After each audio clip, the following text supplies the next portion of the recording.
लोकप्रिय channel news line में आपका स्वागत है। दिन भर की तमाम छोटी बड़ी खबरों के साथ मैं हूं शिल्पा वर्मन। आगे बढ़ने से पहले जानते हैं आज की हेडलाइंस। शिहोरी शमशान घाट में कोविड मृतकों का शवदाह के प्रशासन के निर्णय का विरोध होना शुरू, निर्णय को वापस लेने की मांग। लंबे इंतजार के बाद गिरिडीह सदर अस्पताल में आईसीयू की सुविधा का शुक्रवार को होगा शुभारंभ। विधायक सुदिव्य कुमार सोनू ने किया अस्पताल का निरीक्षण। कोरोना मरीजों को जिले में बेहतर स्वास्थ्य सुविधा मिल सके, इसके लिए जिला प्रशासन लगातार प्रयास कर रही है। गिरिडीह उपायुक्त लगातार जिले के सभी स्वास्थ्य केंद्रों का भ्रमण कर ले रहे हैं जायजा। पत्नी के रूप में विधवा को 4 सालों तक रखने के बाद व्यक्ति ने किया दूसरी शादी का फैसला, इंसाफ मांगने महिला पहुंची थाने। अब खबरें विस्तार से। कोरोना मरीजों को जिले में बेहतर स्वास्थ्य सुविधा मिल सके, इसके लिए जिला प्रशासन लगातार प्रयास कर रही है। इसको लेकर गिरिडीह उपायुक्त राहुल कुमार सिन्हा लगातार जिले के सभी स्वास्थ्य केंद्रों का भ्रमण कर जायजा ले रहे हैं। इसी नियमतः गुरुवार को उपायुक्त ने कोविड केयर अस्पताल, प्राथमिक स्वास्थ्य केंद्र मिर्जागंज, जमुआ व गांवा सामुदायिक स्वास्थ्य केंद्र का निरीक्षण कर स्वास्थ्य सुविधाओं एवं व्यवस्थाओं का जायजा लिया। इस दौरान उन्होंने अस्पताल में उपलब्ध संसाधनों का मुआयना किया तथा मरीजों को मिल रही स्वास्थ्य सुविधाओं व चिकित्सीय उपचार से अवगत हुए। औचक निरीक्षण के क्रम में उपायुक्त ने अस्पताल में उपलब्ध संसाधनों यथा normal bed, oxygen cylinder, oxygen pipeline व अन्य स्वास्थ्य व्यवस्थाओं की जानकारी ली।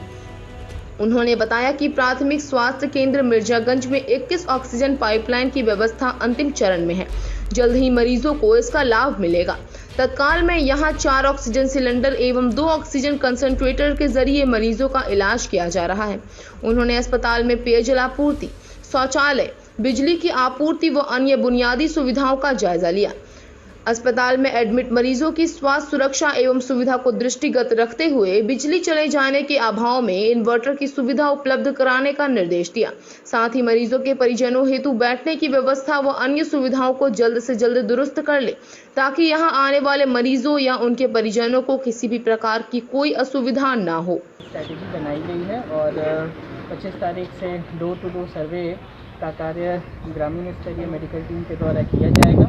उस मेडिकल टीम का दायित्व रहेगा कि हर एक के घर को विजिट करें। हर एक के घर में सर्दी खांसी बुखार से पीड़ित कोई भी व्यक्ति हैं तो उनको on the spot rapid antigen test kit से टेस्टिंग करें और अगर पॉजिटिव पाए जाते हैं तो फिर उनको उसी ग्रामीण स्तर पर बने हुए आइसोलेशन सेंटर में शिफ्ट कराया जाएगा और गाँव के जितने भी इस प्रकार के पेशेंट रहेंगे सब इकट्ठे एक जगह पर ही रहेंगे और ग्रामीण मेडिकल टीम इनका रोज़ाना मॉनिटरिंग किया करेगी। जो भी होम आइसोलेशन के किट्स होते हैं उनको उपलब्ध कराया जाएगा।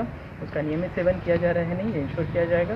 पल्स ऑक्सीमीटर से उनका सुबह शाम ऑक्सीजन लेवल चेक किया जाएगा। और इस स्थिति में अगर लोग ठीक हो जाते हैं तो अच्छी बात है, घर वापस चले जाएंगे। और नहीं ठीक हो पाते हैं तो उनको प्रखंड स्थित जो CHC है वहाँ पे लाया जाएगा। तो जमुआ में ये एडिशनल PHC मिर्जागंज, ये CHC इसको प्रखंड लेवल कोविड केयर सेंटर के रूप में तैयार किया जा रहा है। यहाँ पर 21 पाइपलाइन के बेड्स 1-2 दिन में रेडी हो जाएंगे, जिसमें कि मैनीफोल्ड के सिस्टम से ऑक्सीजन सपोर्टेड बेड्स की सुविधा उपलब्ध कराई जाएगी और पेशेंट्स को हम लोग आइसोलेशन सेंटर से यहाँ पे लाएंगे।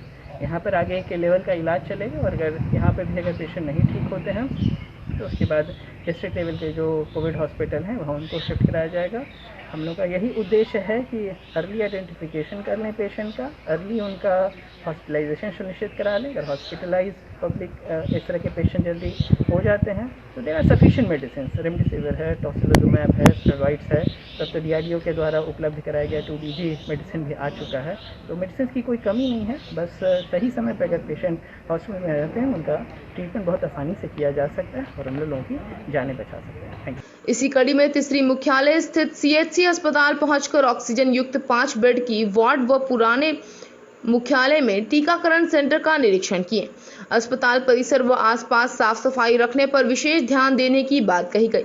मौके पर BDO, CO, डॉक्टर और थाना प्रभारी से कोविड-19 से निपटते हुए किए गए तैयारी की जानकारी लेते हुए कहा कि आंगनबाड़ी सेविका, पोषण सखी, पर्यवेक्षिका, सहिया, नर्स और डॉक्टर की एक संयुक्त बैठक होनी चाहिए, जिसमें वैक्सीन लेने हेतु लोगों को जागरूक करने और किट द्वारा कोविड टेस्ट करने आदि पर जानकारी दिया जाना चाहिए। एक में सर सहिया है और सखी मंडल है और ये पोषण सर जैसे तो सर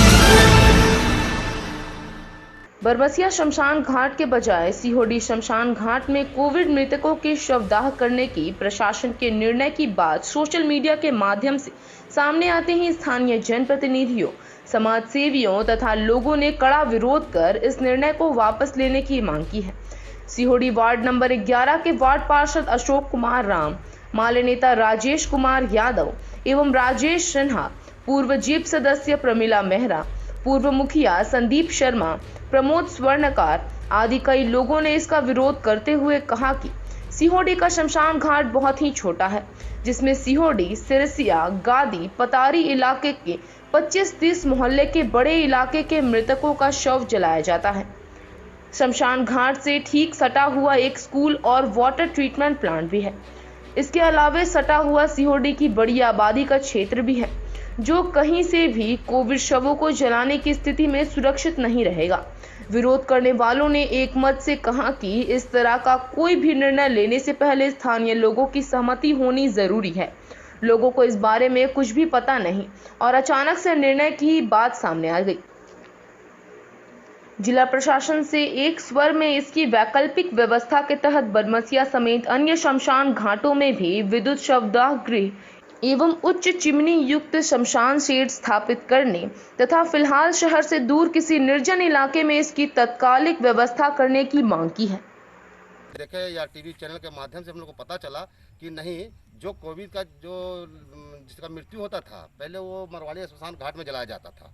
आज वहाँ पर स्वतः खत्म करके टोटल बॉडी को ले आकर के सीहोडी शमशान घाट में अगर जलाने का ये लोग जो चयनित किया है तो इसका हम घोर निंदा करते हैं। क्योंकि सीहोडी घाट एक छोटा सा घाट हम लोग का है, जो लगभग यहाँ पर कम से कम 20 जो छोटे छोटे कस्बा जो हम लोग को जो जगह है उससे टोला जो है उस टोला से यहाँ लाश आता है। जो हम लोग को जिस दिन 3-4 लाश आ जाता है उस दिन हम लोग को खुद सोचनीय बिंदु बन जाता है कि हम लोग कहाँ जलावें और कहाँ ना जलावें। मैं जिला प्रशासन से अनुरोध करूंगा कि आप इस फैसले को बदलें, पुनर्विचार करें और जनता की समस्या को समझने का प्रयास करें। किसी के कहने से आप ये फैसला अचानक ले गाँव वालों की कोई सहमति नहीं लिए, ये दुर्भाग्यपूर्ण है। तो उतना जगह जमीन हम लोग के पास भी नहीं है शव जलने के लिए, इसलिए हम विरोध करते हैं कि वहाँ का जो शव यहाँ नहीं लाया जाए। वहाँ जो शव जलाते थे कहीं और आप लोग शिफ्ट करें, बनाकर ले जाएं या कहीं और शिफ्ट करें। सीओडी में ऐसा कोई एथी नहीं है। हम भी यही कहना चाहते हैं कि प्रशासन के द्वारा जो भी निर्णय लिया गया है वो बिल्कुल उचित नहीं है। यहाँ के स्थानीय लोगों से, स्थानीय जनप्रतिनिधि से भी किसी तरह का राय लेना चाहिए था, लेकिन नहीं लिया गया। बगल में स्कूल है, पानी ट्रीटमेंट का प्लांट है और यहाँ पे हमारी महिलाएं जो है आती है बर्तन धोने के लिए, कपड़ा पैर धोने के लिए, है ना, नहाने के लिए। और पूरे दोनों रोड के इस पार और उस पार सीहोडी और बनखंजों के बीच में बहुत सारा खटाल है। सबसे पहला बात तो यह भी एक निगम क्षेत्र में परिवर्तित हो गया है। निगम क्षेत्र के एक जगह से हटा करके दूसरे जगह उसको शिफ्ट करने का ऐसा क्या ज़रूरत पड़ा। और इस निर्णय को लेने से पहले यहाँ के लोगों का भी कोई राय इसमें महत्वपूर्ण होता है। नियमतः वो भी यहाँ कोई जानकारी नहीं दिया गया। वार्ड कमिश्नर भी बता रहे हैं कि हमें कोई जानकारी नहीं है और भी लोग बता रहे हैं कोई जानकारी नहीं है।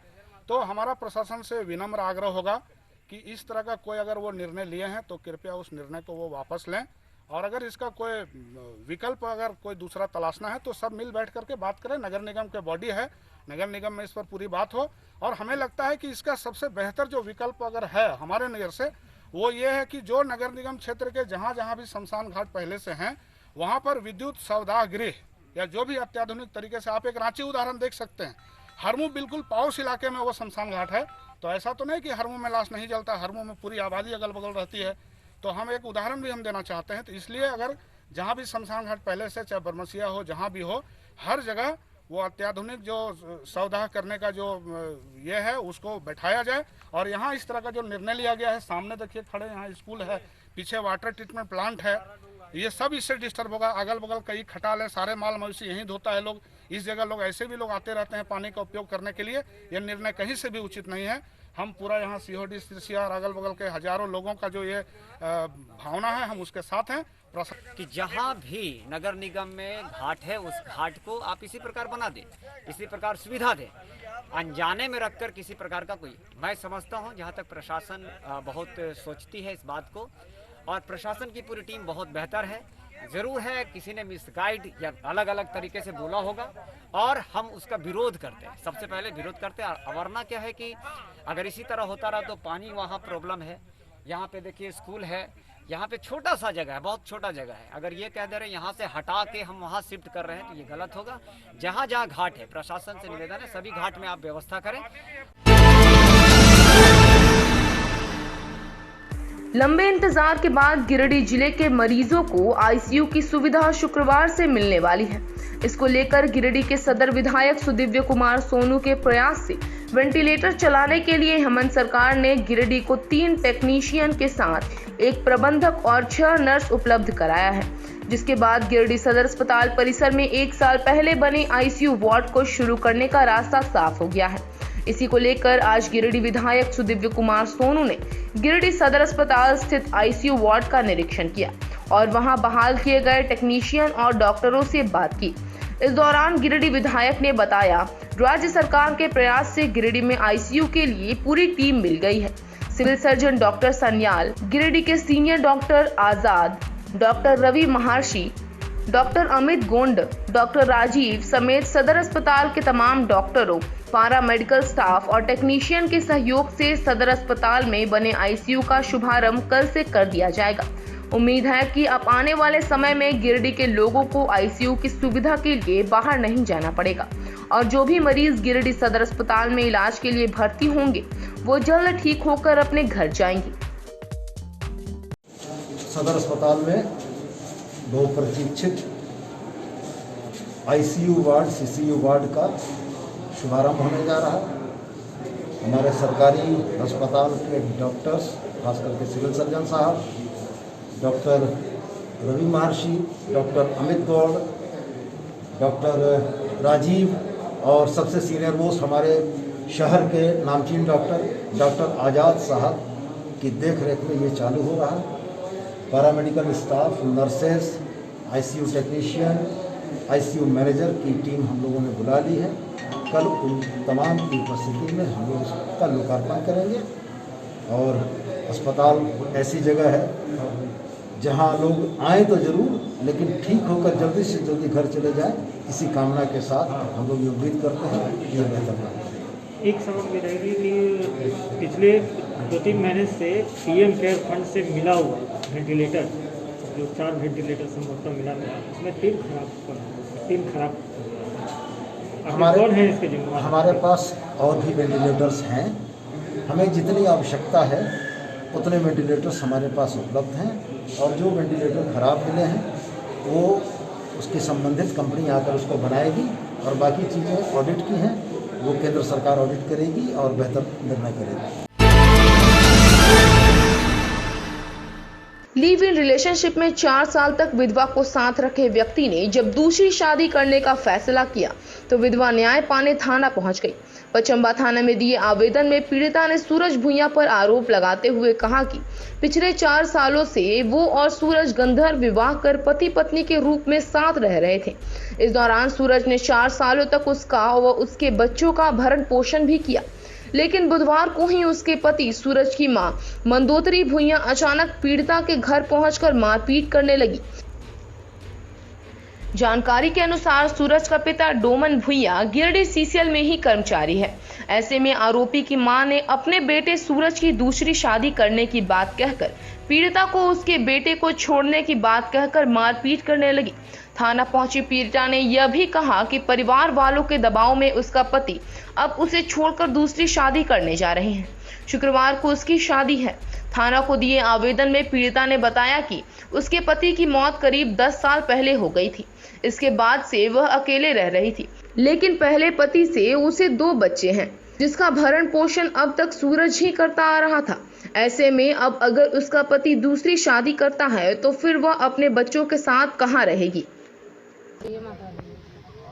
तो 4 साल से आपका साथ कंटिन्यू रह रहा था? हाँ, 4 साल से कंटिन्यू। क्या बोल के रह रहा था वो? बोला हम आपको रखेंगे, हम शादी नहीं करेंगे, बाल बच्चा के सबके पालन पोषण हम करेंगे, जिंदगी में कभी बोला आपको साथ छोड़ के अब हम शादी नहीं करेंगे। अच्छा,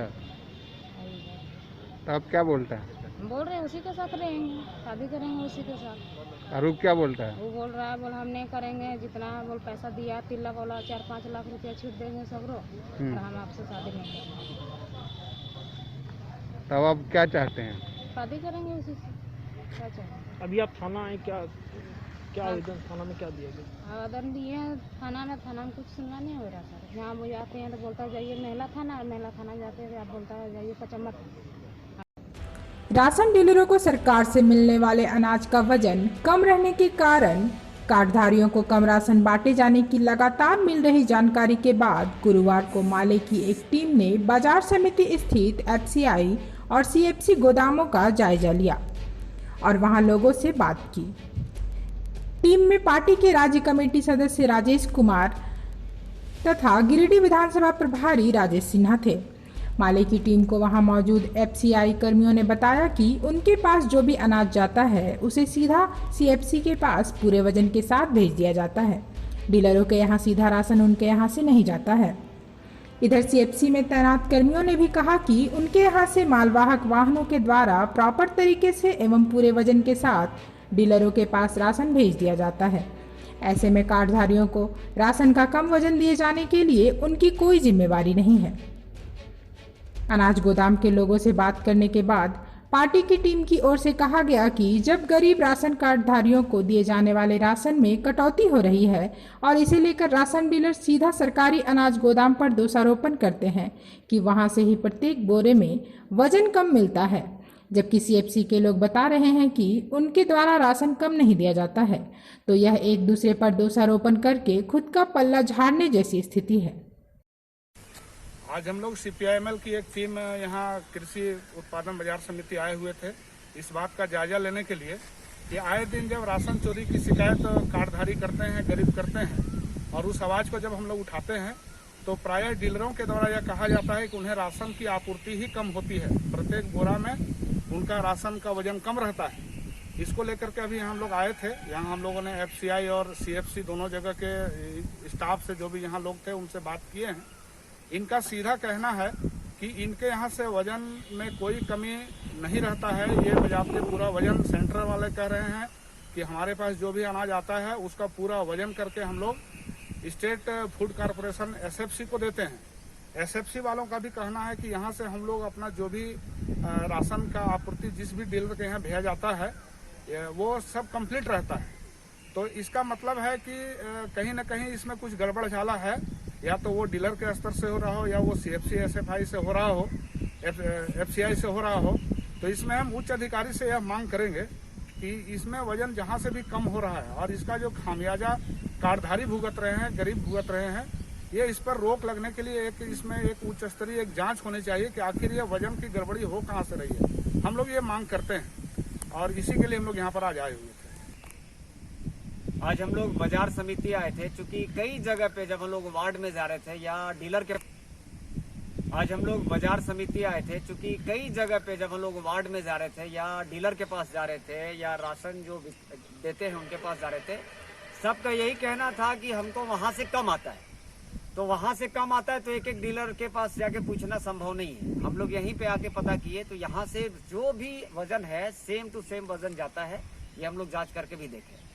अब क्या है कि वहां के लोगों को सजग होना पड़ेगा, क्योंकि मान लेते हैं कि यहाँ से 2 किलो कम है एक बोरा पे, तो सब पर आप 2 किलो कम क्यों कर देते हैं, सब पर 4 किलो कम क्यों कर देते हैं, ये बड़ा सवाल है। दूसरा सवाल है कि जो जागरूक इंसान है वहां के, अगर कम दिया जा रहा है तो आप सवाल क्यों नहीं उठाते हैं, उस पर अड़ते क्यों नहीं है, तो आप डरते हैं थोड़ा सा, वो डर को भगाना पड़ेगा। तीसरा जो बड़ा सवाल है कि 12 महीनों में अगर 9 महीना दिया जाता है तो खुश हो जाते हैं लोग, 8 महीना दिया जाता है तो खुश हो जाते हैं। वो जो जानबूझकर लेट किया जाता है कि जैसे आज मेरा आया 20 तारीख को, उसको अगले महीना तक ये किया जाता है, और जो नहीं समझ पाते इस बात को, इस खेला को, वो क्या करते हैं कि थोड़ा आगे पीछे भी ले लेते हैं और संतुष्ट हो जाते हैं। तो उन चीज़ों को पकड़ना। और चौथा जो बड़ा एक और सवाल है कि आखिर वो जो चावल बचता है उसको बेचा कहाँ जाता है, उसका कौन सा ट्रक लेकर कहीं कहाँ सप्लाई किया जाता है, उसका गिरिडीह में गिरोह कौन है, वो भी एक बड़ा सवाल है।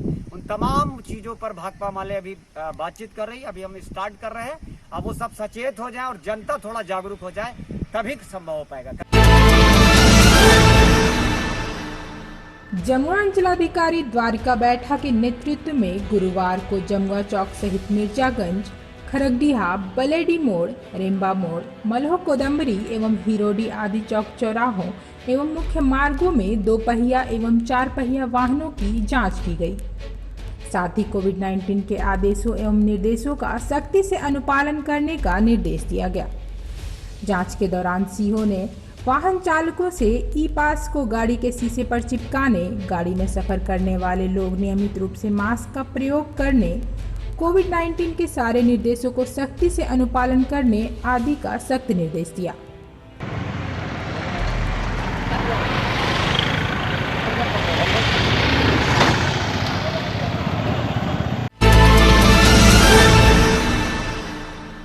बगोदर के लुकैया के एक युवक अशोक कुमार महतो की बोकारो जिले के पेंक थाना की पुलिस की पिटाई के मामले को बगोदर विधायक ने गंभीरता से लिया। घटना के बाद बगोदर विधायक विनोद कुमार सिंह ने मुख्यमंत्री हेमंत सोरेन को ट्वीट किया था, जिसके बाद बोकारो जिले के उस सर्किल के इंस्पेक्टर, पेंक थाना प्रभारी और बगोदर थाना प्रभारी पीड़ित युवक के घर पहुंचे तथा घटना को लेकर खेद जताया, साथ ही इलाज में सहयोग की बात कही। इंस्पेक्टर ने कहा, पूरे मामले की जांच हो रही है और जो दोषी हैं उस पर कार्रवाई होगी।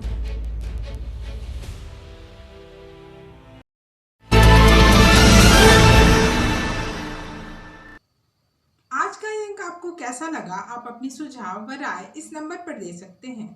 साथ ही ताजा तरीन खबरों के लिए आप न्यूज़ लाइन के वेबसाइट, फेसबुक, इंस्टाग्राम और ट्विटर को भी फॉलो कर सकते हैं। अब दीजिए पूरी टीम को इजाजत। नमस्कार।